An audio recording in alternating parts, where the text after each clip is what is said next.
This is The Joe Gaither Show on BamaCentral.com.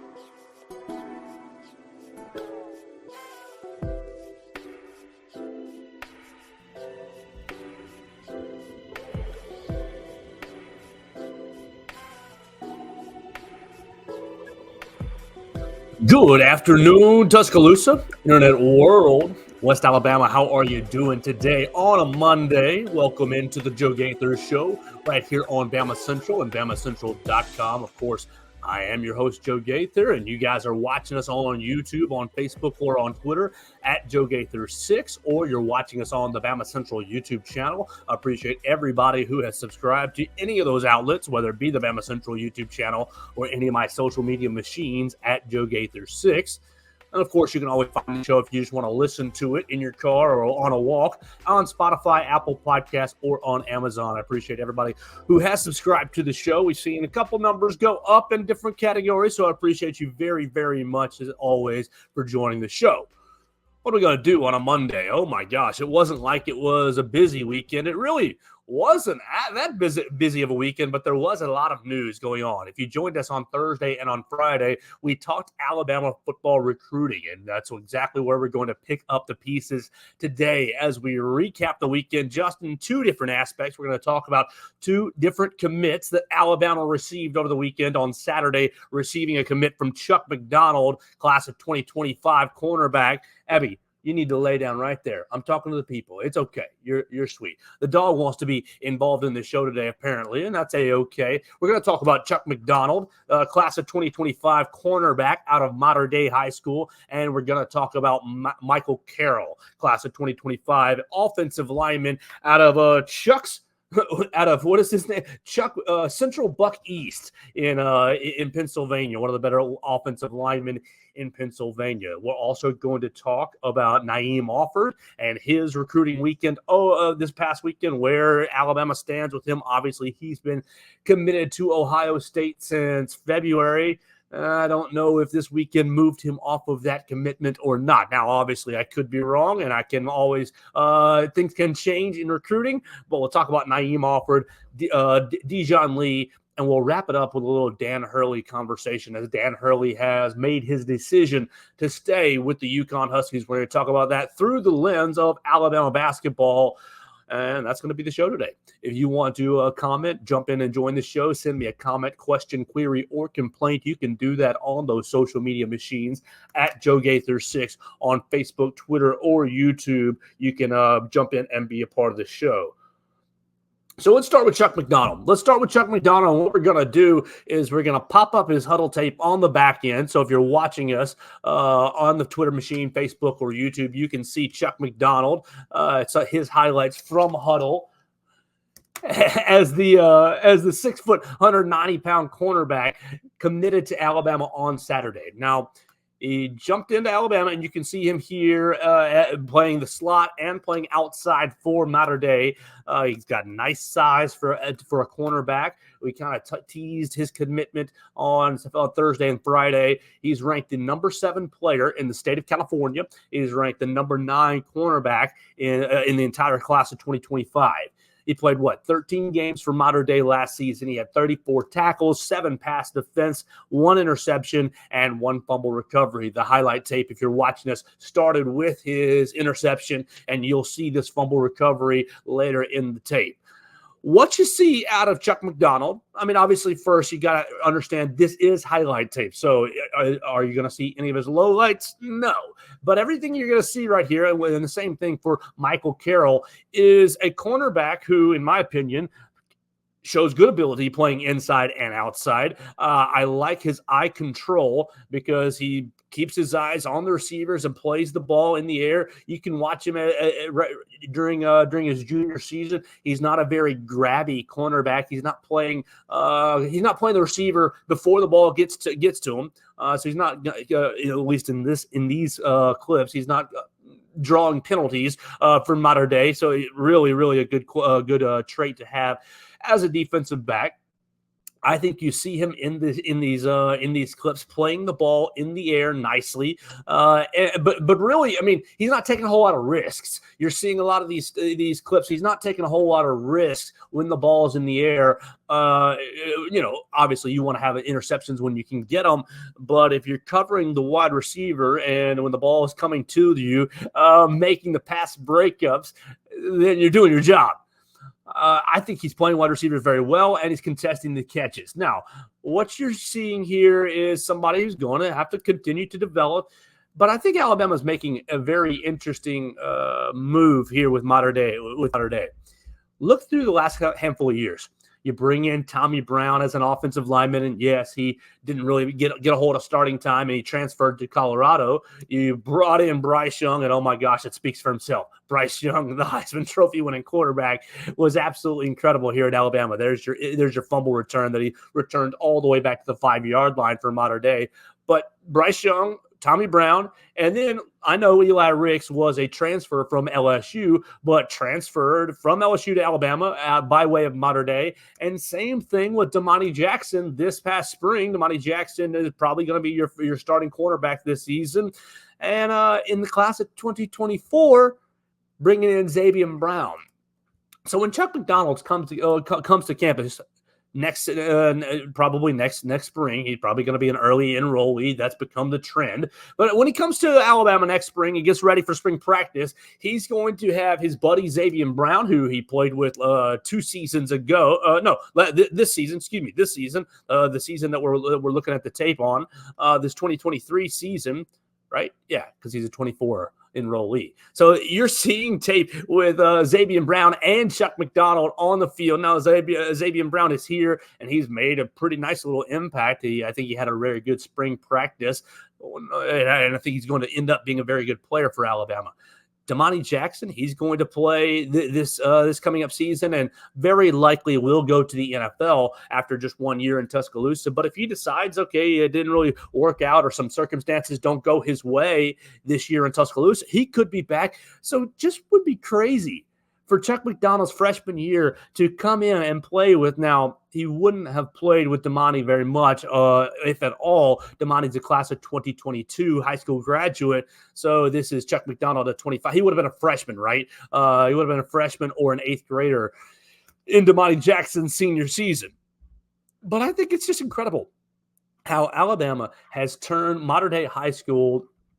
Now, obviously, they're not getting every recruit out of modern day, but they're bringing in a lot of the premier recruits out of modern day. And you've got a linebacker out there with modern day as well, who could be Abdul Sanders, who could be committing to Alabama as well. So while you'd like to see or you love the in-state talent here at Alabama, modern day is a huge program in California. It's a massive program in California. They're playing high-level football. You can see the Pac-12 logo right there as they're playing in the Coliseum from time to time. Like, they're playing high-level California football. Now, it's not Texas, but it's pretty it's what? You can debate whether it's Florida or California or Georgia as that next best high school state for high school football, but it's in that class. And so Alabama getting a big win with Chuck McDonald. He becomes the second cornerback commit in the class. Zamir Smith is listed as an athlete for most of these recruiting services, 24/7 and on 3, but Zamir Smith is probably going to be a cornerback in college. And so Chuck McDonald and Zamir Smith really get your defensive back class rolling from an Alabama perspective. I like this guy. But I think that there's still even more room for Alabama to do more damage in the cornerback with the cornerback class. When you talk about Dijon Lee, and we'll talk about Naeem Offord here in just a minute, as Naeem Offord was a part of this past weekend's recruiting visit. But shoot, if you just end up with Chuck McDonald and Zamir Smith as your 2 corners and you don't add to it, I think they will add to it, the Crimson Tide, but I think they will. But if you don't, I think you're still in a pretty nice little position here with Chuck McDonald. He's a physical player. He comes from a high-level football program, and I think that Alabama scored a pretty big win this past weekend, getting Chuck McDonald's commitment. Now, Chuck McDonald's commitment bumped Alabama up from 8 in the country to number 4. And then Alabama jumped from 4 to 3 today with the addition of Michael Carroll. Let's talk about Michael Carroll. Michael Carroll, number 3 offensive lineman, interior offensive lineman in the country. He's ranked as a 4-star. He's 6'6", 315 pounds. His huddle tape claims 37 pancake blocks last year as a junior.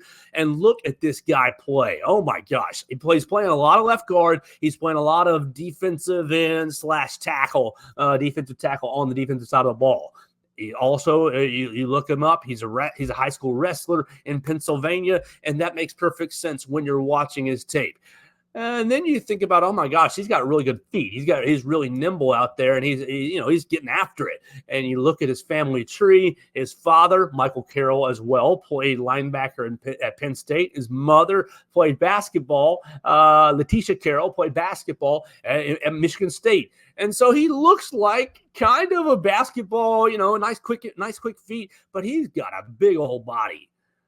6'8" football in Pennsylvania. And like I said, he's a wrestler and plays defensive line as well as offensive line. And what do you see on his tape? I think he's very, very physical. He's got very good hands. You can see that on the defensive side of the football, but also on the offensive side as well, especially when he's pulling and getting out into space. Look, this Central Bucks East High School is getting him out in space a lot. He's pulling from the left guard position. He's pulling across the line of scrimmage, and he's pulling to the short side of the line of scrimmage. He's out in the screen game action as well. This is a guy that, I know that he's a 4-star lineman, but maybe he's getting a little bit of, not as much love as he needs to, because who cares about offensive guard? It's not a glamour position. But I care about offensive guard. I think the offensive guards are a lot of fun to watch because they're tone setters on your offense. You think about Tyler Booker and you think about Jaden Roberts this season, and both of those guys looking to set the tone for the Kalen DeBoer offense. I think it's very, very exciting. And this guy looks like honestly, a little bit like Jaden Roberts in his physicality. I think that he's going to have to work on, and this is natural for a high schooler. He's got to work on his pad level, because you look at him in his tape and you see, okay, he's a lot bigger than a lot of his opposition. And so maybe his technique doesn't have to be as good. It's not bad. It's not bad technique. I'm not saying that at all, but you're going to have to get your pad level just a little bit lower when you get to the college game. Here you see him leading through the hole, and the running back getting 30 yards there, and he's leading the way all the way through it. You see him on the offensive line as a finisher. Once he gets his hands on the opposing player, he's taking them to the ground more often than not, as noted by the 37 pancake blocks listed right at the start of his huddle tape. I think that Alabama's getting a really good offensive lineman right here. Now, he's the first offensive lineman in the class. You're up to 13 total commits in the class of 2025. And really, you're rolling here. This is 3 commits in the span of 7 days. So when did Keelan Russell commit? Was that a Tuesday or Wednesday? So that's 3 commits in a span of right at 7 days. And I think Alabama is on the cusp of adding even more. You look at these guys recruiting, you look at Courtney Morgan, and you look at really, I think that this recruiting staff, this football staff is on fire on the recruiting trail. Alabama just had its second big weekend of the summer. There's going to be 2 more coming up in succession, and they're going to be loaded as well. What'd you have? 11 official visitors this past weekend, 12 official visitors the weekend prior. You're going to be loaded up with double-digit official visitors this coming weekend and the next here at the Capstone. And so it's a big time for Kalen DeBoer and really both sides of the ball. Kane Womack and Courtney Morgan recruiting. And it's just funny. It's just funny to me because now with 13 commits, Alabama's listed as number 3 in the country with this class of 2025, according to the 24/7 rankings. And people talking about, Kalen DeBoer, can he recruit the South? Kalen DeBoer, can he recruit to Alabama? Husky Harsin, he's not going to know anybody. And, okay, you look at these 2 most recent commits, and really these 3 most recent commits. It's Pennsylvania with Michael Carroll, is Texas with Keelan Russell, is California with Chuck McDonald. Is that the South? No, it's not the South. I'm well aware of that. But you just continue to further the brand that Nick Saban built. It's not just we're only recruiting Alabama, Georgia, Mississippi, and Florida. That's it. No, Nick Saban built the Crimson Tide to a national brand. And really, I mean, you were recruiting at a national level a little bit before that. But once Nick Saban really took over, Alabama recruited coast to coast, from north to south, and really even Coach Saban recruiting internationally. You saw that most recently with Stephen Buamua out of Canada and Justin Okoronkwo out of Germany. Like, you're getting guys from wherever you want. Olasa Lennon out of Finland and by way of Connecticut. Like, you're getting guys all over the country. So Kalen DeBoer, in my opinion, is proving a lot of doubters wrong. And I felt like, okay, maybe it was just hopeful from rival fan bases saying, oh, Alabama's going to fall off. Alabama can't recruit.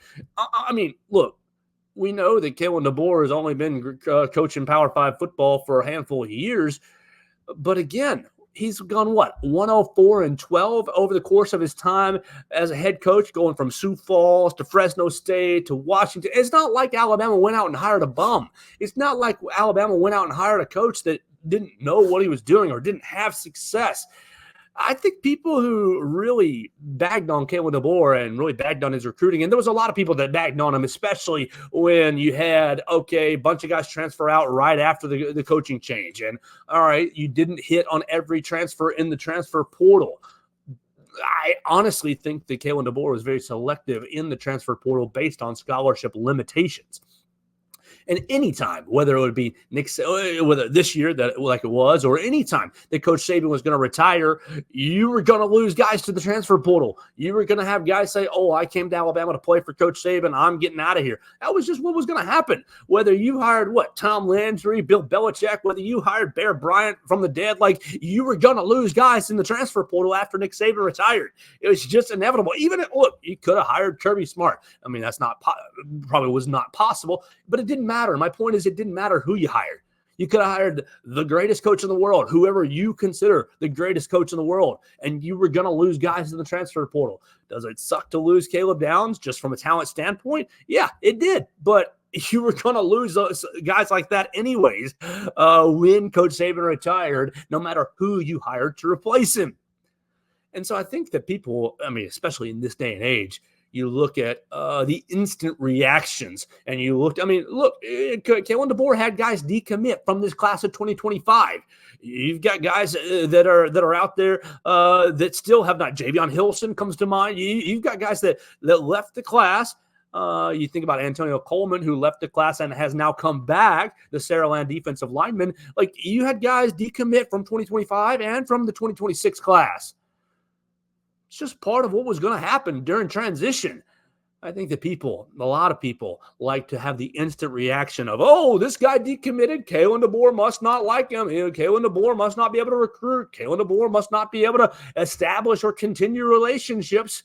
No, it's just all going to take a little bit of time. And now that we have seen, when did he get hired? Was that February, late January, right? So you're February, March, April, May, June, 5 months, right? In 5 months, you have basically rebuilt the class. You looked at the class of 2025, and only a couple of those guys were Amari Turbo Rogers comes to mind, but only a couple of those guys were original Saban commits.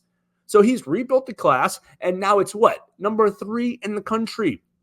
I'm sorry to all the haters who thought that. And look, this is not about shoving it in in the detractor's face, but it just is an unusual line, in my opinion, to take. Oh, Kalen DeBoer can't recruit. Oh, Kalen DeBoer is no good. He's going to fail at Alabama. What in his history suggests that he can't recruit? What in his history suggests that he was going to fail at a place like Alabama? And look, the season remains to be seen. You've got 83, 82 days until the season gets started. And yeah, we'll judge him on wins and losses and how he does against competition on the field. But for now, somebody asked me a week or so ago, Joe, how do you think it's going through the first 4 or 5 months? And you can't ask for anything more. You're always going to lose players in transition. You were always going to lose some coaches in transition. Obviously, there was a lot of talk about Travaris Robinson and him flirting with Georgia, going to Georgia, flirting with Alabama to come back and staying at Georgia. Like, you were always going to lose people. The transition was always going to be a little bit rocky sometimes. But everything in Kalen DeBoer's history has really, manifested itself so far, but it's shown that, I can work with whatever resources that I have, whether I'm at Sioux Falls and I don't have hardly any resources and I'm cutting my own grass, or I'm at Fresno State, or I'm at Indiana. Like, he has shown the ability to utilize whatever resources that he has and basically take the organization that he's at to 100% of its capacity, to max capacity. Now, of course, he would have liked to have won the national championship with Washington last year, but they operated literally the best offense in the country. And yeah, you played against Michigan, who I think probably was the best defense in the country last year. Of course, he would have liked to have won that, but he takes Washington to 2 straight Pac-12 championships and gets them to the college football playoff. Like, this is a man who has spent his entire life in football and evaluating, okay, here's what I have. Here's the way to take these, these resources and maximize them, and thus put a winning product on the field. And so far, without playing a game, and obviously when games get played, adjustments will be made to people's opinions. But so far through 5 months, he's taken look. Nick Saban didn't leave the cupboard dry. You've got the loaded dining hall. You've got new weight rooms. You've got new locker rooms. Like, everything that he's utilizing, Kalen DeBoer, everything that he's utilizing right now in Tuscaloosa is the best situation, the best resources he has ever had. No disrespect to Washington or Fresno State or Indiana. Obviously, they're operating. 2 of those programs are Power 5 programs. But let's not pretend like Washington and Indiana have the exact same resources for their football program that Alabama does. Well, let's not be dumb here. He has walked into a place where he has more resources than he's ever had. And he's come from a mindset of, doing more with less. So it's just foolish, in my opinion, for people to have said, he's going to fail. He's not going to be able to recruit. He's not going to be able to get to know people in the South. Look, you walk in, and I think the staff experienced this concept the first couple of weeks on the recruiting trail. You walk into a high school with the Alabama A in the South, and okay, you're not Nick Saban, but obviously Greg Byrne trusts you to further this thing, and Greg Byrne's track record of hiring has been really, really strong. So obviously you know what you're doing. You were just in the national championship game, and you've been tasked to further this program. You walk, like, it's not like he's walking into a high school and people say, we don't want to talk to you. I think it's absolutely foolish. The people taking the Husky Harskin approach. And now here we are 5 months later, you're with 13 commits in the class, and you're sitting here with the number 3 overall class in the country behind who? Ohio State and Notre Dame. You've got the best class. All right, dog's just being crazy. You've got the best class in the SEC. Like, it's going to be okay. Alabama's going to continue to recruit at a very, very high level, and so far, the proof is in the pudding. And you're still working on class of 2026. You're getting ahead of yourself. So, look, obviously the wins and the losses have to line up, but through 5 months, Kalen DeBoer and his staff have done an outstanding job. One interesting aspect of this past weekend, it seemed like Michael Penix, Michael Penix, the Washington, the Washington quarterback who was drafted by the Atlanta Falcons, was in the facility right here in Tuscaloosa. And obviously, he's only 3 hours away from Atlanta, his future home. But I found it very interesting that Michael Penix is at least participating in some of these recruiting discussions with quarterbacks and with future skill position players. And I think it just goes to show that Kalen DeBoer is a relationship-type coach. And these relationships have helped him attract talent at other places. And I think that it will continue to help him attract talent here in Tuscaloosa. Let's talk about 2 recruits that are kind of out there to be updated on. Naeem Offord was on an official visit this past weekend, the number 1 player in the state of Alabama. Parker High School. Parker, Thundering Herd, plays both sides of the ball, cornerback and skill position for Parker, and very, very talented. But Naeem Offord has been committed to Ohio State since February. We said that already, and we said that on the Friday show.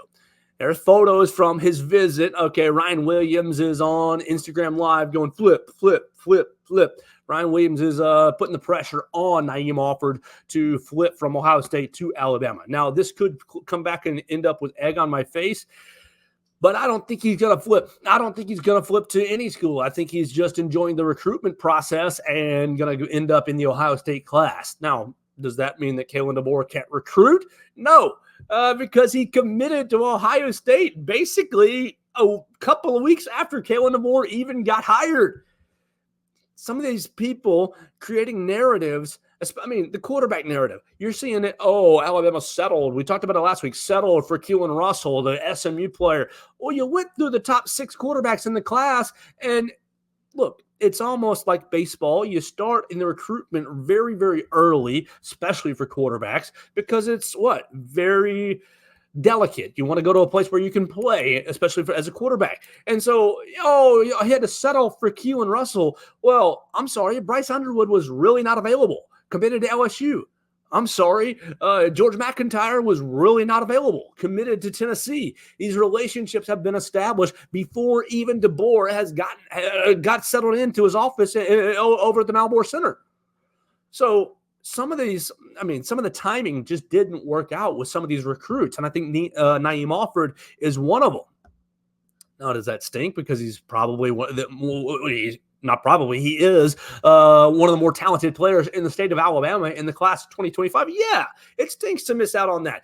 But it's not an indictment on Courtney Morgan. It's not an indictment on Kalen DeBoer. It's not an indictment on Maurice Linguist or Kane Womack, or pick whatever staff member that you want to talk about. It's not an indictment on them because they were put into place mid-January, and Naeem Offord's been taking visits and establishing relationships all throughout the country, and maybe Ohio State has a nice little NIL package out there for him. Look, it's not an indictment on the Alabama staff that Naeem Offord is very, in my opinion, unlikely to come off of his Ohio State commitment. Now, would you like him to? Of course you would. And if he does, I think it'd be a huge, huge, huge win for the Crimson Tide staff. I think it'd be a massive win. But I don't think it's something to lament over losing. You didn't get the flip. You weren't able to make the move. Well, you came in late. He's already got a dance partner, and you came in late. And yeah, you might be the best looking person at the dance, but sometimes coming in late is it works against you. You looked at some of the visits and some of the photos that have come out around the visit, and yeah, Naeem Offord didn't always look very happy in the Alabama uniforms and in the photo shoots that they had. But I don't think it's an indication of a bad visit by any means. He gave a nice report to Joseph Hastings of On3 Sports, saying that he enjoyed his time. But I think at the end of the day, it is what it is. He's been committed to Ohio State, and okay, I get an X amount of official visits. I'm going to take one to Tuscaloosa because it's the premier program in my state. It's only an hour away. It'll be a good weekend. They'll show me a good time. I'll hang out with some buddies. I'll hang out with some players that I've known for the last handful of years. I don't think it's any deeper than that. And I don't think that it is an indictment on Kalen DeBoer and the staff if they don't get Naeem Offord to flip. Now, it'd be nice, but I think it's unrealistic. The other cornerback is Dijon Lee. Dijon Lee is out there basically Oregon and Alabama, in my opinion. I think those are the two the two schools that are leading for his services. And look, if you end up with your cornerback class of Zamir Smith, of Chuck McDonald, and Dijon Lee, I think you've brought in 3 really good cornerbacks. You look at Dijon Lee, he's like, 6'2", 6'3"? Oh, my gosh, the length on that young man is going to be very effective playing the defense. So if you miss out on Naeem Offord, but you bring in Dijon Lee, what have you really lost? Oh, sure, you want the in-state prospect, absolutely. And there's a little bit of sense of pride there, locking down your state. But you didn't lose him, Naeem Offord, to Auburn or to Jacksonville State or UAB or South Alabama or any other program in the state.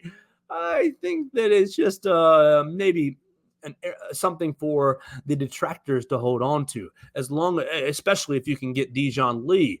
You get Dijon Lee, you get Chuck McDonald, you get Zamir Smith, and your cornerback class is looking very, very, very strong for the second year in a row. I mean, look, last year's cornerback class was extremely impressive. Jalen Mbakwe, Zay Mincy, and Xavier Brown. We've seen them all three at spring practice looking like college football players. Now, obviously, we've hit on it ad nauseum, the inexperience, and that's why you bring in Deshaun Jones, and that's why you're excited about Damani Jackson maybe having a little revitalization here in Tuscaloosa. But if you're able to end up with Chuck McDonald, with Dijon Lee, and with Zamir Smith, boom, you've gone back-to-back cornerback classes with high-level talent. And so to lose out on Naeem Offord, not really going to be that big of a deal. All right, that's going to do it for our recruiting part, and that's really going to do it for our Alabama segment. Well, we're going to continue to talk Alabama, but we're going to talk about Dan Hurley. We're going to talk about Dan Hurley and his decision. He made it official today. He made it official. He's not going to the Los Angeles Lakers. We talked about it last week when the rumors came out just a little bit that it would be a little concerning if he left UConn, that Nate Oates might be in that target zone for UConn. Now, obviously, that is not going to happen now, and that's a cause for everyone to celebrate here in Tuscaloosa. We also noted last week that Dan Hurley, if he did leave, one of the options was going to be Bruce Pearl. Look, the timing. It's just terrible timing. If you're a college basketball coach or if you're running a college basketball program, any changes at this point, it would have just been terrible. Now, I think that Nate Oates is I don't think he really would have entertained things that much with UConn. I don't. I think that they might have called him, but with the roster that he has built, and we talked about it last week, the facilities, the agreed-upon facilities from the Board of Trustees, $58 million practice facility that's getting set to get started on the southeastern corner of Coleman Coliseum, I think he's perfectly happy here. And I don't really think it would have been anything for the Alabama contingent to get that concerned about. But I do think it would have been at least a sentence, a talking point, at least a thought in the college basketball ether. Just a thought, what if we can get Nate Oates?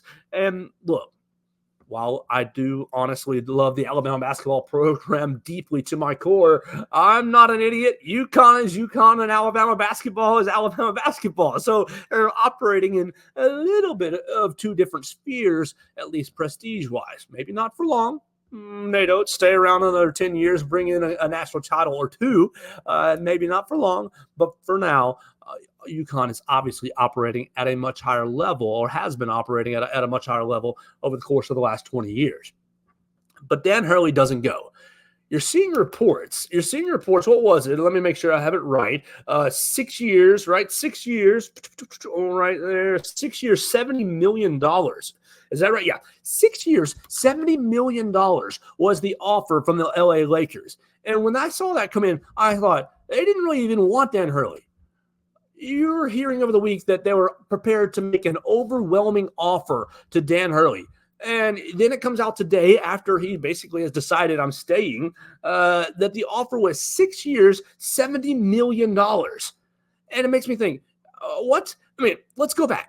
Let's go back to right around the Final Four when Kentucky was looking for a coach, and people were talking about, Nate Oates and Dan Hurley, and obviously Nate Oates rebuffed that, and part of that was this practice facility. Part of the reason was this practice facility was agreed upon. But Kentucky offers Dan Hurley 8 years, $100 million. All right, he turns it down. Wow, that's really, really big of Dan Hurley to turn down that level of money, especially in Kentucky and Lexington. $100 million in Lexington, goes a long, long way. But you turn it down, no problem. What's going through the LA Lakers' brains by saying, you turned down 8 years, $100 million in Kentucky. Why don't you come here for 6 years, $70 million? Look, I don't really want to get political about the cost of living in California and everything that goes along with it, but you lowballed him. You lowballed him, and you expected him to leave a place where he has basically the world at his fingertips. You look at everything that they've done at UConn and his recruiting over the last couple of years, and he's got everything he wants at UConn. And you're going to offer him, what, 6 years, $70 million? What did it come out to be? I think Darren Norvell tweeted out that it was coming out to be $6 million after taxes per year. And you look at UConn's newest offer to Dan Hurley, and it's 6 years, $50 million. And you say, okay, on the surface, $50 million is less than 70, Joe. Yes, obviously, with the basic math. But his current deal was 6 years, $30-something million. So it's a $20 million raise up there in stores. And Darren Ravel basically compared the after taxes rate. I think it turns out to be $4.7 million a year for Dan Hurley to stay at UConn. Versus $6 million a year to live in LA. To live in LA, to deal with LeBron James, and yes, deal with. And look, I liked LeBron James for a long, long time, but his career has taken a very interesting turn, in my opinion. An interesting turn of, I want to be in control and I want to have it my way or the highway. And basically, LeBron has hijacked the LA Lakers. He's hijacked the buses, and he is the de facto general manager. Obviously, he's not going to say that, but that's really what's going on there. And so this offer, 6 years, $70 million from the LA Lakers to Dan Hurley, just screams, we don't really want you. We just wanted to create a media storm to basically give us coverage for when we actually hire JJ Redick. And look, this isn't really an NBA show, but JJ Redick is just going to be LeBron's podcast buddy, and the two of them are going to operate as co-coaches, essentially. And I know Antonio Brown has been very crazy on social media, especially post-retirement, and Antonio Brown is just a bleepster. He just stirs stuff up and has a lot of distasteful takes. We'll say that. But 6 weeks ago, something in that range, when the Lakers season ended and after they fired Darvin Ham, Antonio Brown was very quick to say that they're going to hire JJ Redick, they're going to draft Bronny James, and they're going to run it back.